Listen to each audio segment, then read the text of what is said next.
ప్రభుత్వ రంగ బ్యాంకుల్లో మరోసారి సమ్మె గంటలు మోగాయి. తమ ప్రధాన డిమాండ్లను పరిష్కరించడంలో కేంద్ర ప్రభుత్వం, ఇండియన్ బ్యాంక్స్ అసోసియేషన్ విఫలమయ్యాయని ఉద్యోగులు ఆరోపించారు. ఈ మేరకు బ్యాంకు ఉద్యోగ సంఘాల ఐక్య వేదిక అయిన United forum of bank unions దేశవ్యాప్త సమ్మెకు పిలుపునిచ్చింది. వారానికి 5 రోజుల పని దినాలు, పిఎల్ఐ విధానంలో మార్పులు వంటి కీలక అంశాలపై ఉద్యోగ సంఘాలు పట్టుబడుతున్నాయి. ఈ క్రమంలో ఆదివారం జరిగిన సమావేశంలో దశలవారీ ఆందోళనల షెడ్యూల్ను ప్రకటించారు.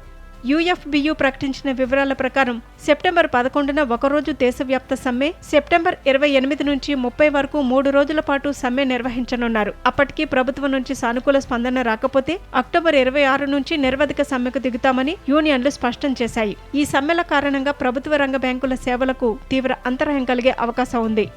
వారానికి 5 రోజుల పని దినానికి ఐబీఏ గతంలో అంగీకరించినప్పటికీ ప్రభుత్వ ఆమోదం రాకపోవడంపై ఉద్యోగులు అసంతృప్తితో ఉన్నారు. అలాగే కేంద్ర ఆర్థిక శాఖ ఇటీవల సవరించిన పిఎల్ఐ విధానం తీవ్ర వివక్షాపూరితంగా ఉందని యూనియన్లు ఆరోపిస్తున్నాయి. స్కేల్ 3 వరకు ఉన్న సిబ్బందికి తక్కువ ప్రయోజనం దక్కుతుండగా ఉన్నతాధికారులకు భారీగా లబ్ధి చేకూరుస్తోందని వాదిస్తున్నాయి.